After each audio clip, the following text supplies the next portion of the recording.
Jeremy Arel. I am 31 years old and I am a black belt under Roberto Coher. I've been a lifetime martial artist. I've got about 25 years in martial arts. My uncle got me into martial arts when I was very young. He's done Taekwondo, Judo, and Japanese Jiu-Jitsu. So that was my in. You know, I always kind of looked up to him.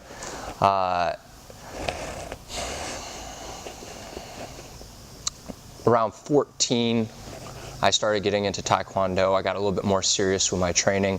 Then I moved into Jeet Kune Do concepts, also at 14.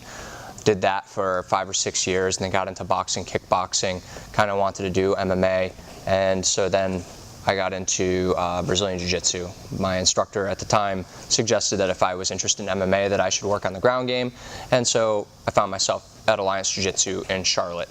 I also am a certified PE teacher. I have a degree in health and physical education. Relax, stagger yourself, swing those arms.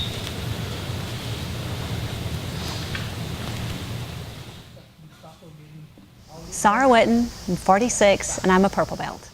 Relax, switch. This is the only martial art that I've done, but prior to doing Brazilian Jiu-Jitsu, I've always been a fitness junkie. I've always done something, whether it be a boot camp, whether it be a running club, some type of fitness, whether it be workout at home. I've always done something fitness related. Gustafsson one, but I'm a John Jones fan, so I was happy that they gave it to John. My name's Ian Young. I'm 28 years old and I am a blue belt here at Great Grappling. I've always lived a pretty active life. I do a lot of outdoor stuff, a lot of trail running, kayaking, and mountain biking. I have to admit, when I first started, after college, first started the professional world, got a little lazy, and martial arts have really kind of brought me back out of that. So I do a lot of running and working out now as well.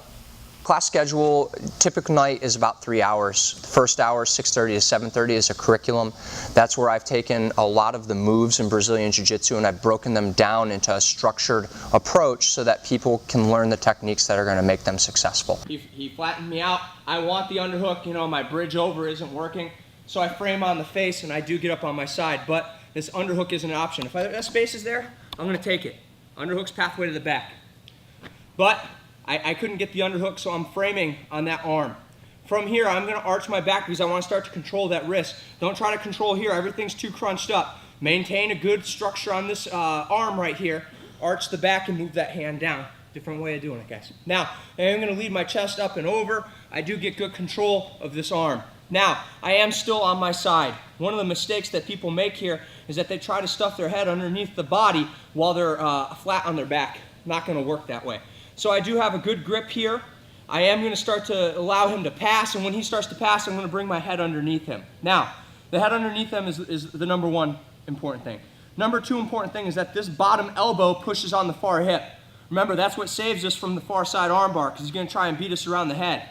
If this elbow goes to the floor, he can't do that. And by lifting the other elbow, this whole structure right here is connected. So when my head goes under and I start to lift that elbow, you can see that it puts my other elbow on the floor. From here, we're going to come up into that head mount position. Remember, my shin is dropped over top of the bicep, and we want to maintain a good Kimura grip.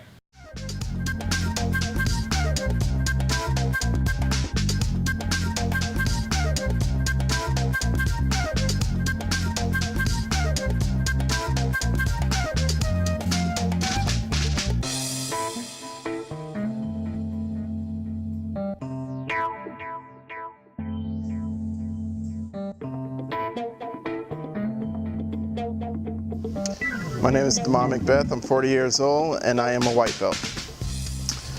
Well, in martial arts, I've taken Taekwondo for around 13 years. I'm a 3rd degree black belt in Taekwondo, a deputy black in combat Aikido, and I've always done extra other sports like flag football or a little bit of wrestling.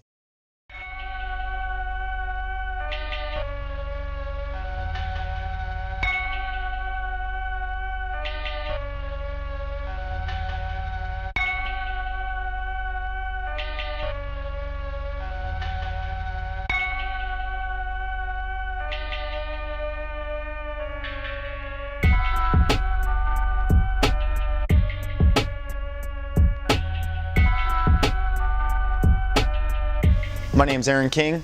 I'm a purple belt and I'm 30 years old. I was into a lot of boring sports as a kid, I guess, like bowling and stuff like that. Never was into a lot of martial arts related sports or anything. Got into working out and fitness in general, just lifting when I got out of high school, and then just randomly kind of came across jiu-jitsu and started getting into that then, and then just steamrolled into a lot of other martial arts. How do we pass this? I had a couple training partners in Brazil that gave me absolute nightmares with this. I would spend 8 minutes in this position trying to pass.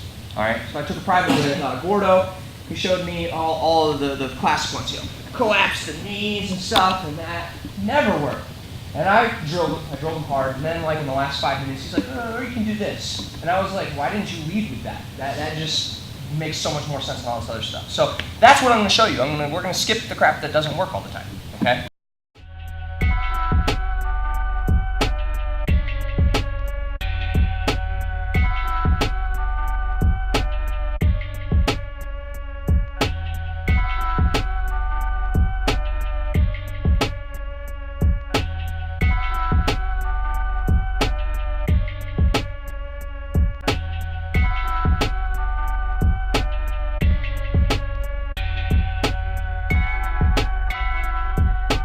Like many people that take Brazilian Jiu-Jitsu, I fell in love with the sport. Grappling is a very addicting thing. It's not one of those things that you have to sell. You either love it or you don't, and I was one of the people that loved it. So through my whole college career, I was doing 2-a-days. I was going in the morning, I was training at night, just getting as much mat time as I could.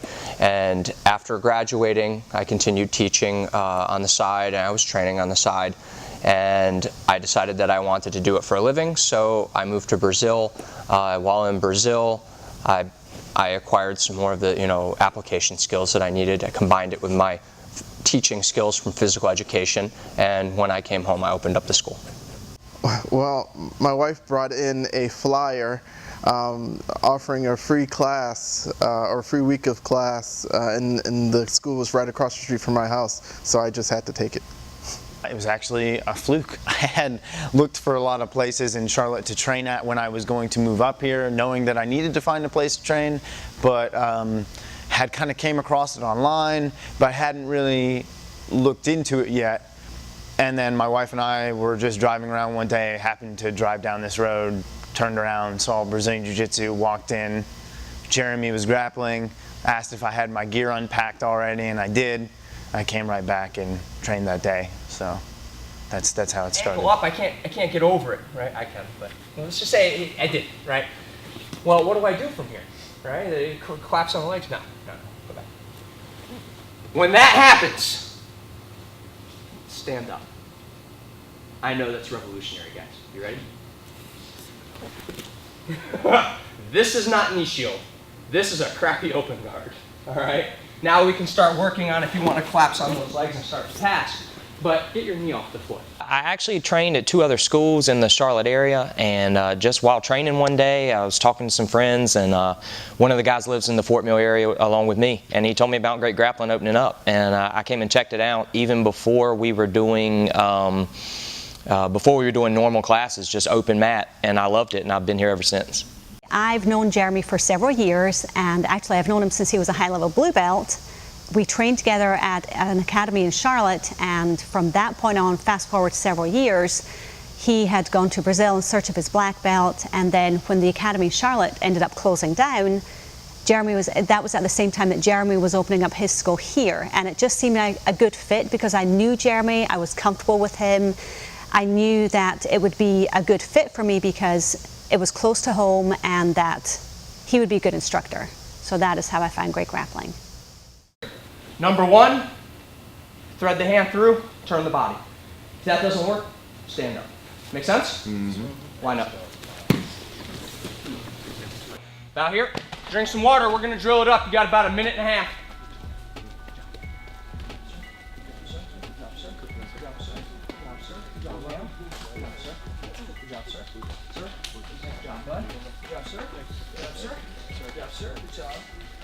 Sir. Another sir. More sirs. Ma'am. Ma'am. Sir. Sir. Good job.